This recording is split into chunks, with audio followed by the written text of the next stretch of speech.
A loaf of bread costs 50% more today than it did before the pandemic. So what do you think about a candidate that uses their race as a selling point? Do you think that's some weird What policies specifically do you agree with? I don't really know.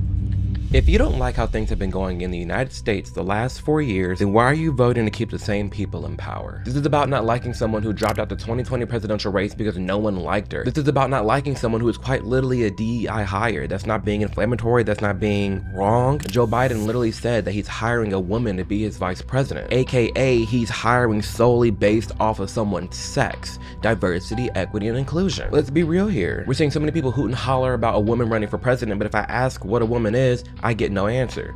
Because if you're telling me men can be women and women can be men, that makes us equal, does it not? And if it doesn't, are you openly admitting that men and women are actually different? You know, we got people saying, yes, we should be judging people based off the content of the character, not the color of their skin, but then praising and hyping this woman up for the sole fact that she's brown. In this video, we're gonna go through exactly this, why some people do not like Kamala Harris running for president, and get into the opinions expressed by a lot of different people we're gonna go through today. As president, I will take on the high costs that matter most to most Americans, like the cost of food.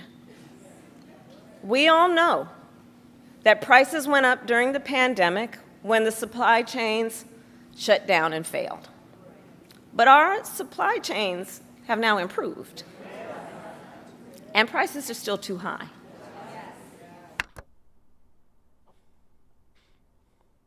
Who's in power? Who's currently the vice president? Who has been in office since then? I'm so confused because literally on one end, yes, Kamala is running against Donald Trump to be president. I get it. But her campaign talks as if there's no one in office right now, or like they're talking as if they're competing against what it was like when Trump was in office.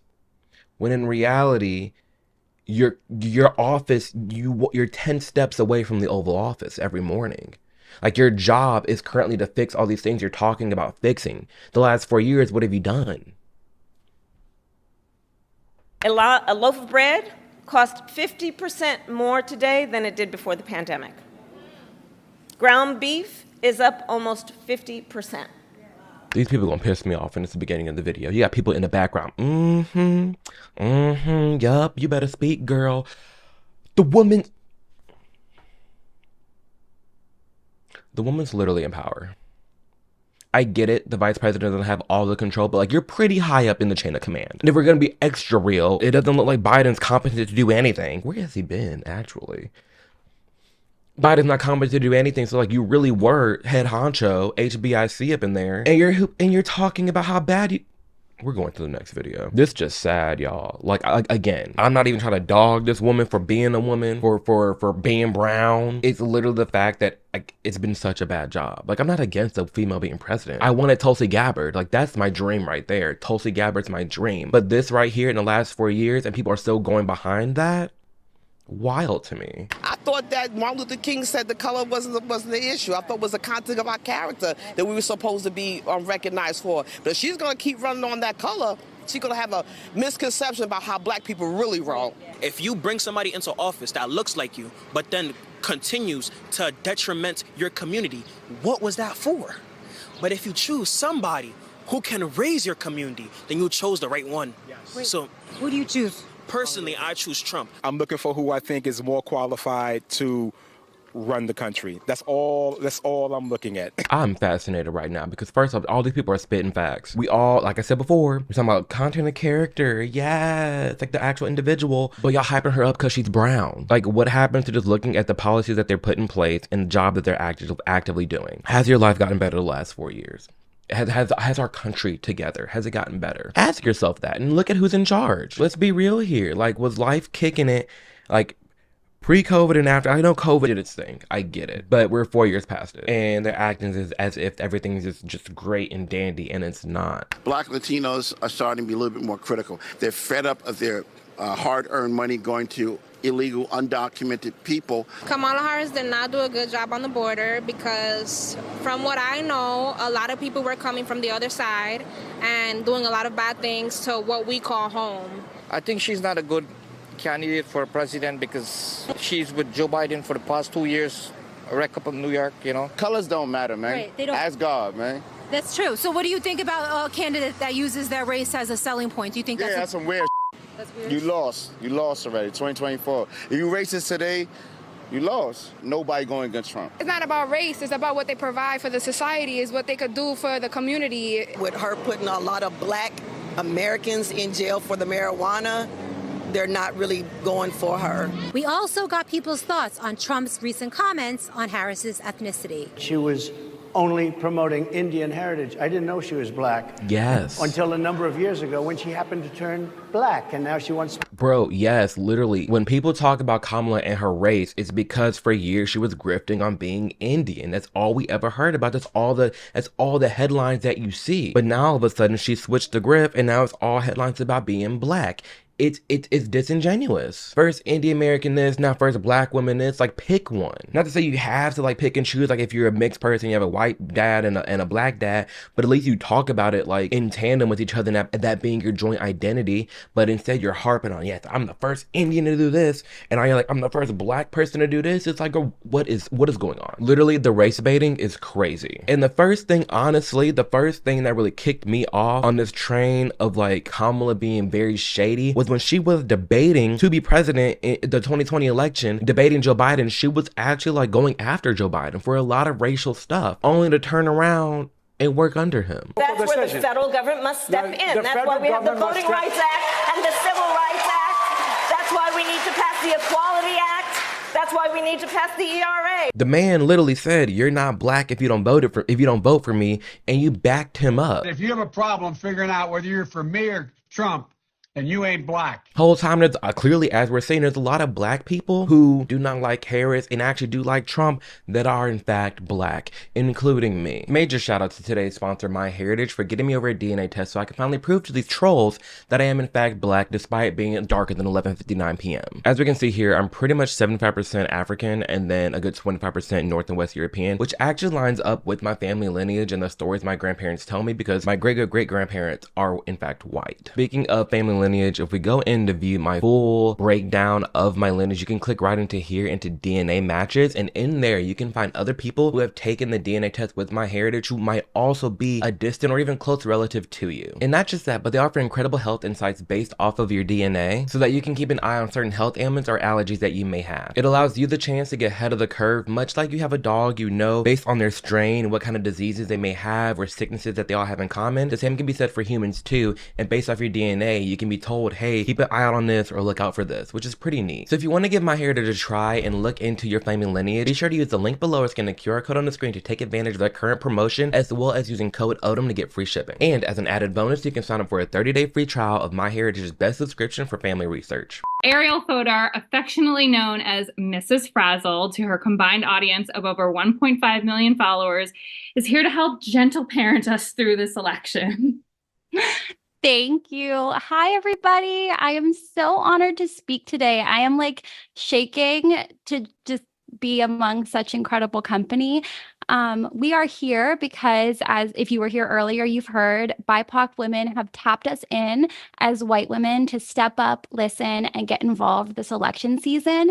This is a really important time, and we all need to use our voices and influence for the greater good. No matter who you are all influencers in some way.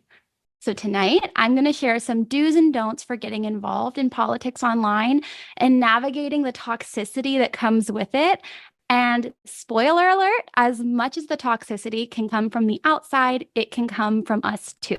Ain't no way I'm gonna give you the do's and don'ts of politics online. First off, someone should be equipping you with the tools to just think for yourself and think rationally. At that, it's like BIPOC, which is, what does that stand for? Black inclusion. What's BIPOC again? It's all so stupid, y'all. Black, indigenous, and people of color. We all the color. Tapped us as white women to do our due diligence. We don't need your Captain Save-A-Ho due diligence just because you are a white woman. You're not over me. I am not oppressed. It is 2024. I don't even know white woman savior is gonna save me and tell me how to think and vote. We can do our best work when we're in community together like we are tonight, because the toxic feels smaller when we support each other. But don't make it about yourself. As white women, we need to use our privilege to make positive changes.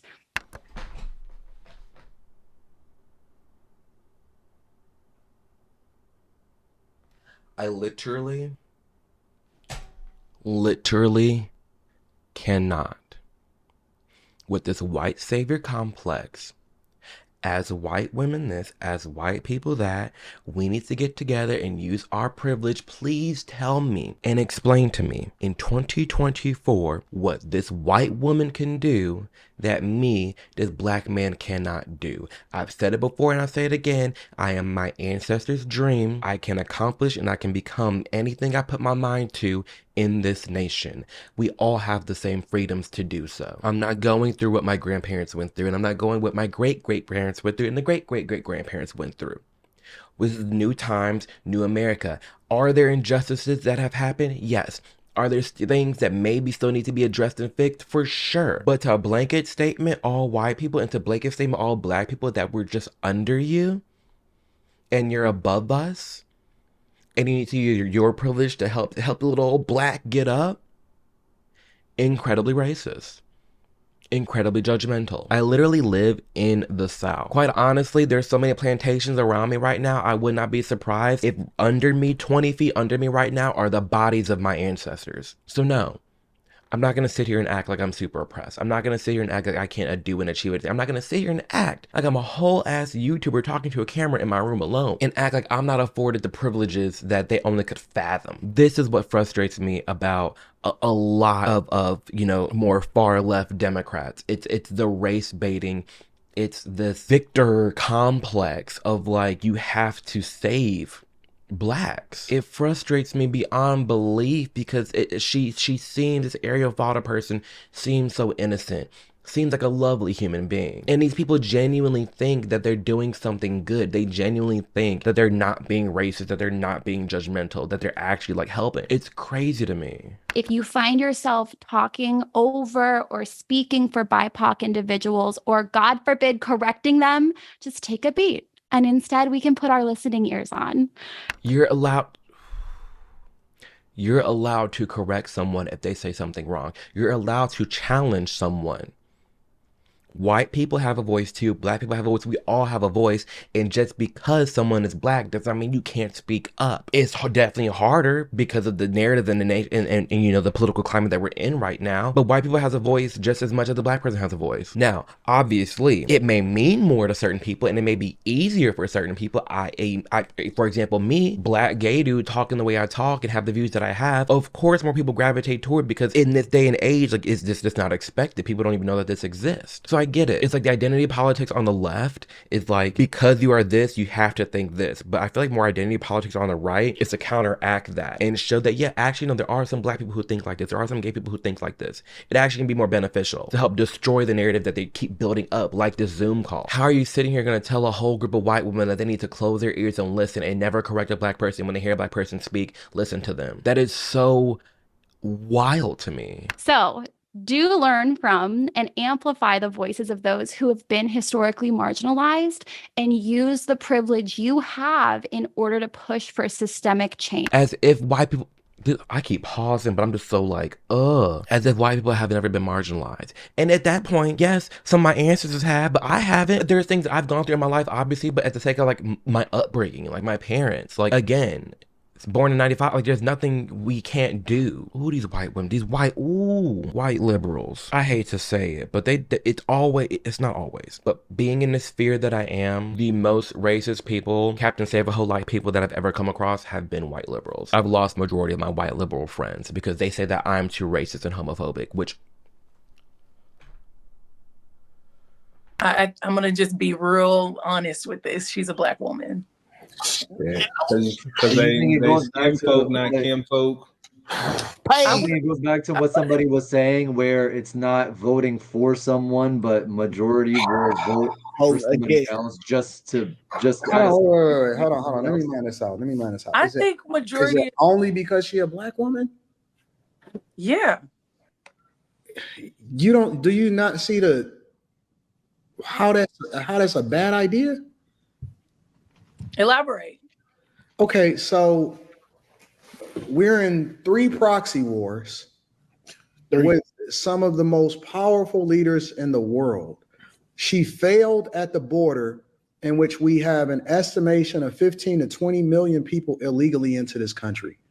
That is literally overtaking and bankrupting Chicago to the tune of over $400 million per year, and they are in a deficit. Oakland is going out of business. San Francisco, ditto. California, $65 billion deficit. New York, they're literally cutting trash, in which they are the rattiest, dirtiest city, and they've taken up resources as far as free healthcare, free hotels to the tune of $600 a day.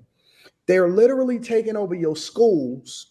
Your taxpayer dollars are going to fund the migrant crisis. She was supposed to be in charge of this.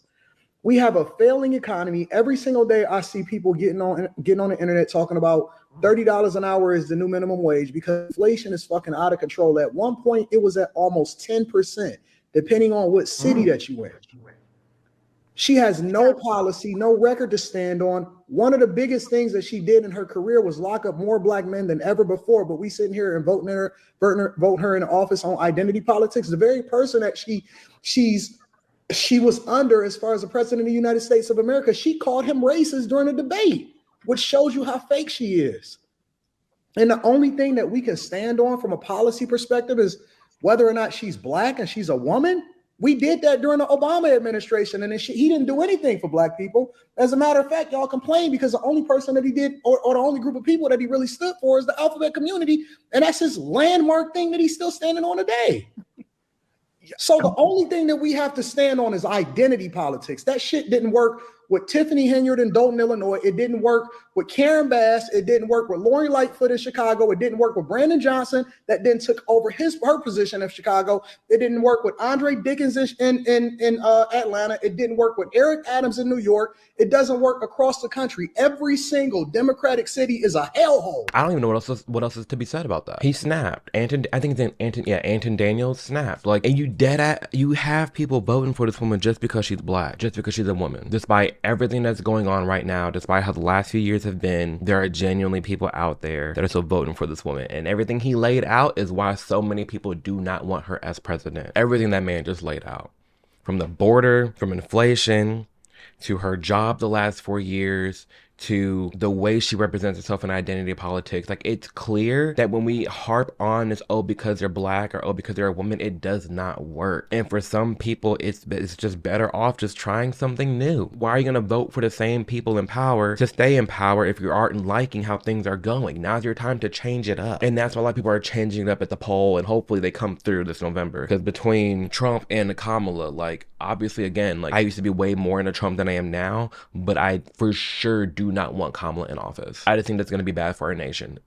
Dangerously bad. Like, socially, it's not going to be the worst. Like, obviously, it'd be less chaotic, and it'd be more chaotic if Trump wins, but who even knows that because of the rise of support, like this all black panel that we're seeing for Trump, or all the videos that we have reacted to. So honestly, I don't know, but there's a lot of reasons as to why someone does not like Kamala Harris. And it's more than just because she's a woman or she's black. What do you think of her? Is she doing a good job in office? Yeah, I think so. I really like her. Great representation. I feel like definitely it's amazing to have a woman vice president. Pretty solid job. I really do agree with a lot of the policies she's been putting out, and I think she's a great vice president. What policies specifically do you agree with? I don't really know. Can you tell me some? Maybe I don't know what her policies are. Can you name any specific accomplishments that you're super proud of? Off the top of my head, I can't think of many of them. I can't really, to be totally honest. What I really like is that she does kind of give the nation a positive face, being the first woman president. No, not any specific ones particularly, no. So then what do you like about her?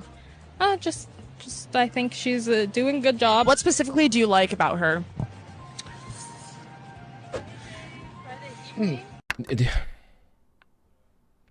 You know, Vivek Ramaswamy, he had a great idea of testing people before they vote. Now, I know back in the day, that was way more controversial because a lot of black people couldn't read. So they were like, oh, you have to be able to read to do a test.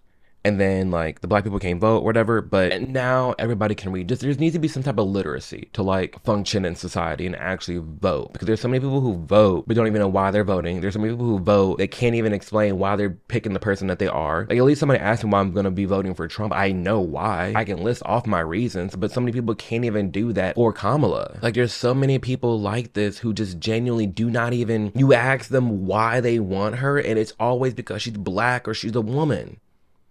What do you actually like that she's done?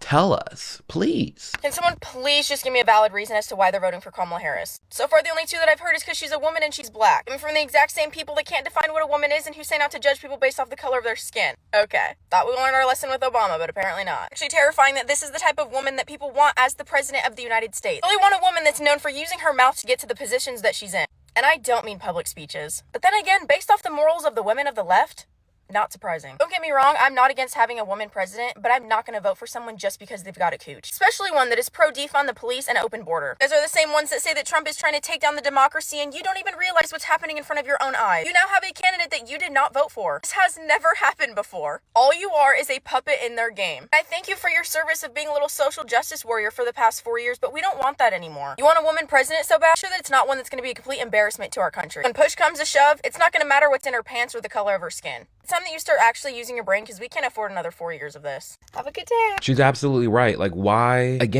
are you voting for this person solely based off the fact that she's a woman or that she's brown? When if you don't like how I feel like a broken record because it's so simple, it's so easy to lay it out. Like, if you don't like how the last 4 years have gone, why keep that same person in charge? Like I said in the intro, you can't even define a woman, but you want a woman as president. Well, what is it? What are we doing here? It's evident that some people do not like Kamala Harris because there's nothing there. Besides the fact that she is brown, besides the fact that she is a biological woman, what else is there for you to vote for her? What substance is there? And when you ask people their opinion on the policy that she's passed, what she's done, who she is, it's rare they come up with something that is substantial and worthwhile and worth a vote. Again, like the last person mentioned, this is someone no one voted for. This is the first time ever this has happened where someone's just like, yep, here you go, this is who's running for president. No one wanted her, but now all of a sudden the person who was like one of the least popular vice presidents, now all of a sudden she has this hype. The last 4 years have been crazy. And look whose office is 10 steps away from the Oval Office. Hers. So let's just keep it a buck here. That is why some people just do not like Kamala Harris, because there's no substance there. I don't know how else to put it. So I really appreciate you all being here today. I appreciate you all hanging out with me, watching this video, liking, subscribing. It means the world to me. Cannot believe how far we have come with this channel, and there's a lot more content to come. I'm amping it up, so guys, get ready for the ride because it's going to be a wild one. If you have any content suggestions or anything you want me to know or see, comment below. Start it off with a cloud emoji and then leave your comment or content suggestion. That way when I go in the back end, I can filter it out and really get to your comment. Again, thank you to MyHeritage for sponsoring today's video, and be sure to use code ODOM to take advantage of their current promotions as well as get free shipping off of your order. Another amazing thank you and shout out to all my Patreon members. You guys mean the world to me. It's so much fun having you guys in a Discord, able to talk, chat, connect, live stream, the whole nine. So thank you for being there, and as always, I hope that you're going out and becoming the best version of yourself. Do know that you control more of your life than you realize. You have a lot more power than you perceive yourself to have, and you control where your life goes. So with that in mind, I hope that you're spending every day on a path to your goals and your dreams, because you can get there if you put your mind to it, focus on you and only you, tunnel vision, and you can get there. So with that being said, I will see you guys in the next video. Deuces.